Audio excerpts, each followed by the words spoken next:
Hello guys, welcome to talkies today channel. ఈరోజు big boss అగ్ని పరీక్ష ఎపిసోడ్ 5 అనాలిసిస్ డిస్కస్ చేద్దాం.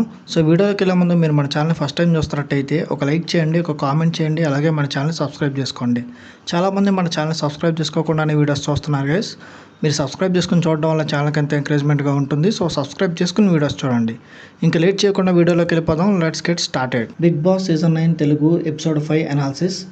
ఫస్ట్ 4 ఎపిసోడ్స్ ఆల్రెడీ మనం అనాలిసిస్ ఇచ్చాం. ఎవరైనా చూడకపోతే ఎండ్ కార్డ్స్లో పెడతాను, చూసేయండి. తర్వాత ఈరోజు ఎపిసోడ్లో ఏం జరిగింది అనేది స్టెప్ బై స్టెప్ మనం చెప్పుకుంటూ వెళ్దాం. జడ్జెస్ ఫెయిర్గా డిసిషన్స్ తీసుకున్నారా, ఎవరికైనా అన్ఫెయిర్ చేశారా, కంటెస్టెంట్స్ ఎలాంటి టాస్క్లు పర్ఫామ్ చేశారు, వాళ్ళు న్యాయంగా చేశారా, ఎవరన్నా అన్ఫెయిర్గా ప్లే చేశారా, ఫైనల్గా ఎవరికి న్యాయం జరిగింది, ఎవరికైనా న్యాయం జరిగింది, జడ్జెస్ డెసిషన్ వల్ల ఎవరికైనా యూజ్ అయిందా, లేదా ఈ ప్రతిదీ శ్రీముఖి గారి వల్ల ఎవరికైనా ప్రాబ్లం క్రియేట్ అయిందా, ఈచ్ అండ్ ఎవ్రీ పాయింట్ మనం ఈ వీడియోలో డిస్కస్ చేద్దాం. వీడియోని ఎక్కడ స్కిప్ చేయకుండా లాస్ట్ వరకు చూడండి. నిన్న జరిగిన ఎపిసోడ్లో కొంతమందిని సెలెక్ట్ చేశారు. ఈరోజు జరగబోయే ఎపిసోడ్లో ఒక నలుగురికి ఛాన్స్ ఉంది సెలెక్ట్ అవ్వడానికి, టాప్ 15 అని చెప్పారు. అయితే ఎపిసోడ్ స్టార్ట్ అయ్యింది, సేమ్ డ్రెస్సెస్లో ఉన్నారు, యాస్టీజ్ నిన్న ఏం జరిగిందో అట్లాగే వాళ్ళంతా ఒకే రోజు షూట్ చేస్తున్నారు. కానీ మనకి ఇది ఇంకో రోజు అన్నట్టు డబ్బా కొడుతున్నారు. డ్రెస్సులు మార్చలేదు, ఇంట్రడక్షన్లు మార్చుకున్నారు. ఓకే సరే, లాజిక్ లేకుండా ఏదైతే చెప్పారు. డైరెక్టర్ క్రిష్ గారు వచ్చారు. క్రిష్ గారు రావడమే నిఖితా గారిని చూసి గుర్తుపట్టారు. సో ఒక డైరెక్టర్ గుర్తుపట్టే అంత కంటెస్టెంట్ లోపల ఉన్నారంటే వాళ్ళు కామన్ మ్యాన్ ఎలా అవుతారని చిన్న డౌట్ వచ్చింది. కానీ నిఖితా గారు రివ్యూస్ చెప్తుంటారు. సో పాసిబిలిటీ ఉంది, డైరెక్టర్ మూవీస్ తీస్తాడు కాబట్టి రివ్యూస్ చూసే అవకాశం ఉంది. సో ఆ రకంగా గుర్తుపట్టారు అనుకోవచ్చు మనం. తర్వాత నవదీప్ గారు వచ్చారు. నిన్న ఎవరైతే డేర్ చేయలేదో వాళ్ళందరూ ముందుకు రండి అని అన్నారు. నిన్న చేయని వాళ్ళు ఈరోజు డేర్ చేయాలి. ఒకవేళ ఈరోజు కొత్త రూల్స్ చెప్పారు. డేర్ చేసినా చేయకపోయినా, ఆడినా ఆడకపోయినా వాళ్ళ పర్ఫార్మెన్స్, వాళ్ళ బిహేవియర్ని బేస్ చేసుకుని సెలెక్ట్ చేస్తా ఉన్న సెన్స్ ఆఫ్లో చాలా క్లారిటీగా ఎక్స్ప్లెయిన్ చేశారు నవదీప్ గారు. అయితే ఇది మనం ఒక మెయిన్ పాయింట్ గుర్తుపెట్టుకోవాలి. ఫోన్లు పగలగొట్టుకోండి అన్నప్పుడు ఇక్కడ నవదీప్ ఏం చెప్పాడు, పార్టిసిపేట్ చేసినా చేయకపోయినా నీ బిహేవియర్, నువ్వు ఎలా అయితే బిహేవ్ చేస్తావో, అక్కడ ఎలా అయితే నీ పర్ఫార్మెన్స్ ఉంటుందో, నువ్వు మాట్లాడే విధానం, ఇవన్నీ బేస్ చేసుకుని సెలెక్ట్ చేస్తారని ముందే చెప్పినప్పటికీ అక్కడ కొంతమంది ఫోన్లు పగలగొట్టుకున్నారు. ఫోన్స్ యూజ్ చేసే వాళ్ళకి కొంతమందికి ఆ ఫోన్లో చాలా ఇంపార్టెంట్ మెమరీస్ ఉంటాయి.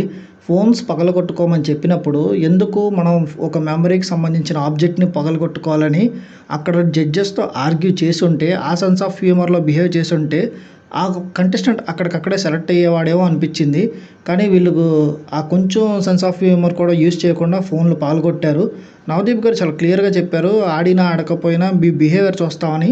అలా చూసి ఈరోజు జడ్జ్ చేసి సెలెక్ట్ చేసిన కంటెస్టెంట్స్ కూడా ఉన్నారు. తర్వాత చెప్తాను వాళ్ళ గురించి కూడా. తర్వాత శ్రీముఖి గారు వచ్చారు, వాటర్ తీసుకొచ్చారు, గ్లాస్ ఆఫ్ వాటర్. ఎవరైతే నవదీప్ గారు ఫేస్ మీద పోయాలని చెప్పారు ఎవరైనా ఒకరు, అయితే ఎవరు ముందుకు రాలేదు. అప్పుడు డైరెక్టర్ క్రిష్ గారు పోసేయండి అని చెప్పినా కూడా ఎవరు ముందుకు రాలేదు. కేతవ గారు దేవుడు లాంటి వాళ్ళ మీద ఎలా నీళ్ళు పోస్తా ఉన్నట్టు కొంచెం సెన్స్ ఆఫ్ పెద్దవాళ్ళు మాట్లాడినట్టు బాగా మాట్లాడారు. అయితే దాన్ని క్రిష్ గారు, శివుడి మీద మనం పోస్తాం కదా నీళ్ళు, అలా శివుడు అనుకుని పోసేయండి అని కొంచెం ఎక్స్ప్లెయిన్ చేశారు దాని గురించి. అయినా ఎవరు నీళ్ళు పోయలేదు. ఇక్కడ మర్యాద మనీష్ ముందుకొచ్చి పోయడానికి రెడీ అయ్యాడు. అప్పుడు జడ్జెస్ వాళ్ళ బిహేవియర్ని ఎలా ఉందని చెక్ చేయడం కోసమే మనీష్తో అట్లా మాట్లాడినట్టు నాకు అనిపించింది. ఎలా పోస్తావు నువ్వు వాటర్ పోస్తే నేను సెలెక్ట్ చేయనని బిందు మాధవ్ గారు అంటారు, నవదీప్ గారు కూడా అంటారు. నువ్వు వాటర్ పోయి నేను నిన్ను ఎమ్మటే సెలెక్ట్ చేస్తాను నవదీప్ గారు అన్నప్పుడు 2 అడుగులు ముందుకేసేస్తాడు, ఎమ్మటే పోయడానికి రెడీ అవుతాడు, పోసేస్తాడు కూడా. ఈ మనీష్ అనే అతను ఫోర్బ్స్ అండర్ 30 ఒక బిజినెస్ మ్యాను. ఒక 5 నిమిషాల్లో ఇతను 2 విధాలుగా ఆలోచించారు, 2 మాటల మీద మాటలు మార్చాడు. అయితే బిగ్ బాస్కి కావాల్సిన క్వాలిటీస్ అతనిలో ఉన్నాయని జడ్జెస్ కూడా ఉద్దేశించి అతన్ని సెలెక్ట్ చేశారు లాస్ట్లో. ఈ మనీష్ అనే అతను సెలెక్ట్ అయ్యాడు. ఈ బిగ్ బాస్ అనే షోకి కావాల్సిన కంటెస్టెంట్స్ యొక్క లక్షణాలు ఎలా అయితే ఉంటాయో కొన్ని మనీష్లో కనిపించినాయని చెప్పాలి. ఎందుకంటే ఒకే మాట మీద నిలబడకుండా ఒకేసారి 2 సార్లు మాట్లాడడం, మళ్ళీ తను చేసిన దాని మీద డిఫెండ్ చేసుకోవడం. తను ఒక బిజినెస్ మ్యాన్ అంతటి వ్యక్తి అయినప్పటికీ కూడా బట్టలు ఇప్పేయమంటే ఆలోచించకుండా బట్టలు తీసేయడం, ముందు నాకు సెల్ఫ్ రెస్పెక్ట్ ఉంది నేను తీనన్న వ్యక్తి మళ్ళీ అవకాశం ఇస్తానంటే ఎమ్మటే తీసేస్తాడు. సో అది కూడా మనం ఇక్కడ అప్రిషియేట్ చేయాలి. ఫైనల్గా లాస్ట్లో మనీష్ కూడా సెలెక్ట్ అయ్యాడు. మనీష్ని సెలెక్ట్ చేయడం నాకైతే అన్ఫేర్ అనిపించలేదు. మీకేమనిపించింది, ఫేర్ అనిపించిందా, అన్ఫేర్ అనిపించిందా అనేది కింద కామెంట్ సెక్షన్లో మెన్షన్ చేయండి. తర్వాత క్రిష్ గారు కేతవ గారికి ఒక అవకాశం ఇచ్చారు. కేతవ గారు మన గంగ ఉంది కదా, ఇంతకుముందు సీజన్లో వచ్చింది, ఆవిడ కంటే కూడా బెటర్ పర్ఫార్మర్ అని నాకు అనిపించింది. కానీ ఈ సీజను రణరంగమే అన్న విధంలో చెప్తున్నారు కదా, సో ఇలాంటి కంటెస్టెంట్స్ తీసుకోవద్దు అనే ఉద్దేశంలో ఉన్నట్టున్నారు. అందుకే ఒక అవకాశం ఇచ్చి ఆవిడ ఇంటెలిజెంట్గా మాట్లాడారు. ఫిజికల్ టాస్కులు చేసినప్పటికీ ఆవిడని సెలెక్ట్ చేయలేదు. తర్వాత కొంతమందిని పిలిచి మార్కర్స్ ఇచ్చి స్క్వేర్ బొమ్మలు గీయమని చెప్పారు. వాళ్ళ చేతులకి ఒకటి మిషన్ అనేది పెట్టారు. అది దాంట్లో నుంచి పవర్ జనరేట్ అయిద్దనమాట. సో, వాళ్ళు ఆ స్క్వేర్స్ గీస్తున్నప్పుడు వాళ్ళ బాడీలోకి ఆ పవర్ వస్తది. సో, వాళ్ళు దాన్ని కొంచెం షాక్ ఫీల్ అవుతారు. తర్వాత క్రిష్ గారిని ఇద్దరు సెలెక్ట్ చేయమని చెప్పారు. క్రిష్ గారు ఊర్మిళని, ప్రశాంత్‌ని సెలెక్ట్ చేశారు. సో, వాళ్ళిద్దరి హ్యాండ్స్‌కి వైబ్రేటర్స్ పెట్టి స్క్వేర్స్ గీయమని చెప్పారు. అయితే ఇక్కడ కొంచెం ఊర్మిళకి అన్‌ఫెయిర్ జరిగింది అని అనిపిస్తది మనకి చూసిన వాళ్ళకి. ప్రశాంత్‌కి పెట్టిన వైబ్రేటర్ పని చేయడం లేదు. అది హానెస్టీగా చెప్పాడు జడ్జెస్‌కి. అతను కొంచెం నటించొచ్చు. పని చేయకపోయినా సౌండ్ వచ్చినట్టు, అతను ఇబ్బంది పడినట్టు నటించి స్క్వేర్ గీసేసి గెలిచారని చెప్పొచ్చు. కానీ అతను చాలా హానెస్టీగా ఇది పని చేయట్లేదని చెప్పి జడ్జెస్‌కి ముందే చెప్పారు. అయితే ఈ టాస్క్‌లో ఊర్మిళ గెలిచింది. ఊర్మిళ పెయిన్ భరించింది. టాస్క్ కంప్లీట్ చేసింది, గెలిచింది. కానీ ప్రశాంత్‌ని సెలెక్ట్ చేశారు. ఇక్కడ ఊర్మిళ గారికి అన్‌ఫెయిర్ జరిగింది అని మనం ఒక్క నిమిషం పక్కన పెట్టి, అసలు జడ్జెస్ ప్రశాంత్ గారిని ఎందుకు సెలెక్ట్ చేశారన్న పాయింట్‌లో ఆలోచించాలి. ఇదే గేమ్ బిగ్ బాస్‌లో జరిగుంటే మనం అక్కడ బాగా ప్లే చేసిన ఊర్మిళ గారికి ఓటేస్తామా? ఆ గేమ్‌లో హానెస్టీగా ప్లే చేసిన పర్సన్ ప్రశాంత్‌కి ఓటేస్తామా అనేది మనం ఒకసారి అటు సైడ్ నుంచి ఆలోచించుకున్నట్టయితే మనం ఖచ్చితంగా మన ఓటు ఇక్కడ ప్రశాంత్‌కే పడుతుంది. ఎందుకంటే నవదీప్ గారు ముందే షోలో స్టార్టింగ్‌లో చెప్పినట్టు మన బిహేవియర్, మన హానెస్టీ ఇవన్నీ చూసి మనకి సెలెక్ట్ చేస్తామని చాలా క్లియర్‌గా చెప్పారు. ఆ పాయింట్ ఆఫ్ వ్యూలోనే ఇక్కడ ఇద్దరు గేమ్ ఆడినా ప్రశాంత్ ఆడిన హానెస్టీ గేమ్‌కి అతన్ని సెలెక్ట్ చేశారు. చివర్లో మళ్ళా క్రిష్ గారు వెళ్ళిపోయేటప్పుడు ఊర్మిళ గెలిచింది యాక్చువల్‌గా అని చెప్తారు మళ్ళా కావాలని. ఏదైనా కొంత అన్‌ఫెయిర్ అయితే ఊర్మిళకి జరిగింది. కానీ ప్రశాంత్‌ని సెలెక్ట్ చేయడం కూడా కరెక్టే అని నా ఒపీనియన్. మీకేమనిపించిందని కింద కామెంట్ సెక్షన్‌లో మెన్షన్ చేయండి. తర్వాత అభిజిత్ గారికి ఒక ఇద్దరు మెన్ కావాలని చెప్పి శ్రీతేజని మళ్ళీ మర్యాద మనీష్‌ని పిలిచారు ఇక్కడ. ఎందుకు మర్యాద మనీష్‌ని మళ్ళీ ఇక్కడ పిలిచారంటే ఇందాక నీళ్ళు పోయమన్నప్పుడు ఒకలా బిహేవ్ చేశాడు. ఏది పడితే అది చెప్పాడు. ఎలా పడితే అట్లా మాట్లాడాడు అంటే in the sense of behaviour చూపించాడని. ఇక్కడేమో బాడీ టాస్క్ ఇక్కడ షర్ట్ ఇప్పాల్సి వస్తది.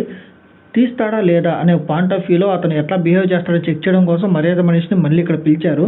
వాళ్ళిద్దరిలో షర్ట్ తీయమని అడిగారు బాడీ బిల్డింగ్‌కి వ్యాక్సిన్ చేయించుకోవడానికి. అయితే షర్టు ముందు తీయనని చెప్పాడు. అదేంటి ఇందాక వాటర్ పోయమంటే అది అతనికి అవమానం కదా, పోయడానికి ఆలోచించలేదు. ఇప్పుడు షర్ట్ తీయమంటే ఇది నీకు అవమానం కాబట్టి నువ్వు తీయట్లేదా అంటే బిగ్ బాస్ హౌస్‌లో అయితే ఒక టాస్క్ ఇచ్చినప్పుడు నువ్వు షర్ట్ తీసి స్విమ్మింగ్ పూల్‌లో దూకమంటే దూకుతావు కదా అన్నప్పుడు అతను దానికి కన్విన్స్ అయ్యి ఆ షర్ట్ ఎమ్మటే తీసేశాడు.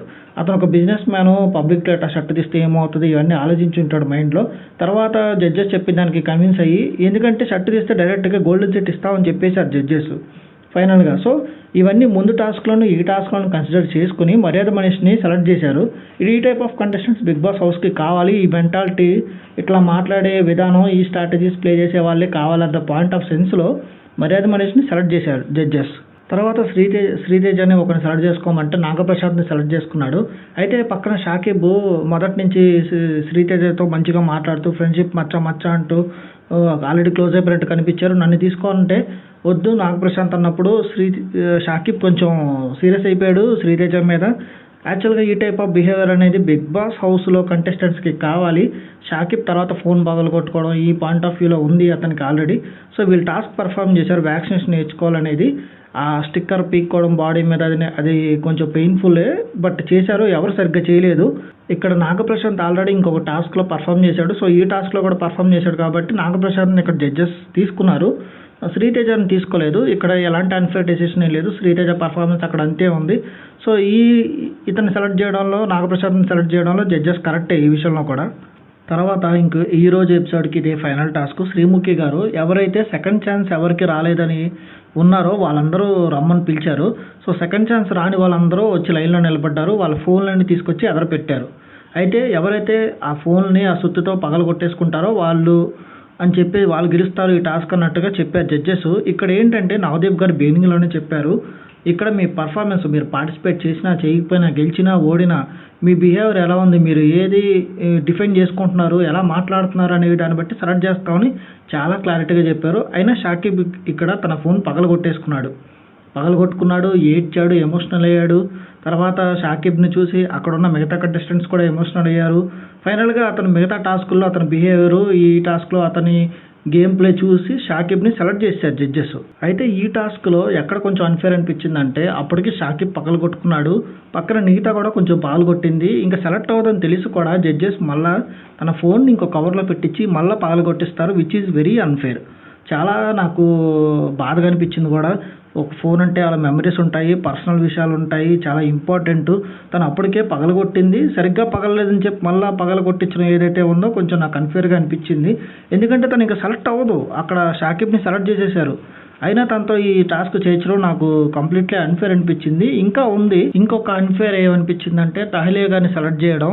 అయితే నిన్న మన ఎపిసోడ్ చూసుకున్నట్టయితే వాళ్ళు బెలూన్ గేమ్ ఆడారు ప్రియా శెట్టి గారితో. 1-1 ఈక్వల్ అయిన తర్వాత థర్డ్ రౌండ్లో వచ్చేసి ప్రియా శెట్టి గారు ఇంకొక హ్యాండ్ యూజ్ చేసి కొంచెం అన్ఫేర్గా గెలిచారని మనకు అనిపించింది అండి ఎపిసోడ్లో. దాన్ని ఈరోజు జడ్జెస్ ఏమైనా రెక్టిఫై చేసి దహ్లియా గారిని సెలెక్ట్ చేశారేమో అన్నట్టు అనిపించింది. అయితే ఇక్కడ దహ్లియా గారు పెద్దగా పర్ఫామ్ చేసింది ఏం లేదు, కానీ ఈ క్యాండిడేట్ కొంచెం స్ట్రాంగ్ క్యాండిడేట్, బాగా మాట్లాడుతున్నారు. సో అన్ని విషయాలను కన్సిడర్లో పెట్టుకొని దహ్లియా గారిని సెలెక్ట్ చేశారేమో అన్నట్టు అనిపించింది.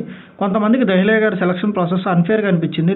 ఈవెన్ని సెలెక్ట్ చేయడం వల్ల ఇంకొక ఫెయిర్ కంటెస్టెంట్కి ఏమన్నా ప్రాబ్లం అవుతుందా, వాళ్ళకి అన్యాయం జరిగిందా, అన్ఫేర్ జరిగిందా అనే క్వశ్చన్ అయితే రేజ్ అవుతుంది. కానీ ఇక్కడ మిగతా కంటెస్టెంట్స్ ఎవరు కూడా బిగ్ బాస్కి సరిపోయే అంత కంటెంట్ ఇవ్వగల కంటెస్టెంట్స్ అంత టాలెంట్ కనిపించలేదు ఆ జడ్జెస్కి. సో అందువల్ల ఇక్కడ దహ్లియా గారిని సెలెక్ట్ చేశారని నాకైతే అనిపించింది. మీకు కూడా అట్లా కనిపిస్తే కింద కామెంట్స్లో మెన్షన్ చేయండి. సో ఇది వాళ్ళ టాస్క్లో జరిగిన విషయాలు. ఎవరెవరైతే కంటెస్టెంట్లు సెలెక్ట్ అయిన వాళ్ళు ఫేర్గా అనిపించింది, అన్ఫేర్గా అనిపించింది, అట్లాగే జడ్జిమెంట్ ఎవరి విషయంలో కరెక్ట్గా ఇచ్చారు, ఎవరి విషయంలో తప్పులు అనిపించింది, మనం అందరూ చూస్తాం. నీకు ఒకలా అనిపిస్తుంది, నాకు ఒకలా అనిపిస్తుంది. చూసే వాళ్ళకి 2 పాయింట్ ఆఫ్ పర్స్పెక్టివ్స్ అనేది వస్తాయి. సో నాకేది అనిపించింది అనేది నా ఒపీనియన్ మీతో అందరితో షేర్ చేశాను. మీకేమనిపించింది అనేది కింద కామెంట్స్లో మీ ఒపీనియన్ షేర్ చేయండి. ఈ షో స్టార్ట్ అయిన ఈ 5 ఎపిసోడ్స్లో జడ్జెస్ మిస్టేక్స్ చేశారు ఖచ్చితంగా. అయితే వాటిని రెక్టిఫై చేశారు కూడా. కొన్ని విషయాల్లో కొన్ని అన్ఫేర్ అనిపించినాయి, కొన్ని ఫేర్ అనిపించినాయి. ఓవరాల్గా అయితే కరెక్ట్ పర్సన్స్ని సెలెక్ట్ చేశారన్న ఫీలింగ్ అయితే నాకు వచ్చింది. ఎందుకంటే బిగ్ బాస్కి ఎలాంటి కంటెస్టెంట్స్ కావాలి, హౌస్ లోపల ఎలా బిహేవ్ చేసే వాళ్ళు కావాలి అనే క్యాండిడేట్స్ని ఎతికి వాళ్ళు తీసుకొచ్చారని నాకు అనిపించింది. సో మీకు ఈ కంటెస్టెంట్స్ కరెక్ట్ కంటెస్టెంట్స్ అయినా అని మీకు అనిపించిందా లేదా అనేది కింద కామెంట్స్లో మెన్షన్ చేయండి. ఇది ఎపిసోడ్ 5 అనాలిసిస్. మీకు ఏమనిపించిందో ప్రతి విషయాన్ని కింద కామెంట్ చేయండి. అలాగే ఇంకా ఎవరైనా కొత్తగా చూస్తున్న వాళ్ళు మన ఛానల్ సబ్స్క్రైబ్ చేసుకున్న వాళ్ళు ఉంటే సబ్స్క్రైబ్ చేసుకోండి. వీలైతే పక్కన ఉన్న బెల్ బటన్ కూడా ప్రెస్ చేసి పెట్టుకోండి. ప్రతిరోజు అనాలిసిస్ వీడియోస్ అనేది నేను అప్డేట్ చేస్తాను ఎవ్రీడే మార్నింగ్. సో ఒక్కటి కూడా మిస్ అవ్వకుండా చూస్తూ ఉండండి. Thanks for watching. జై హింద్.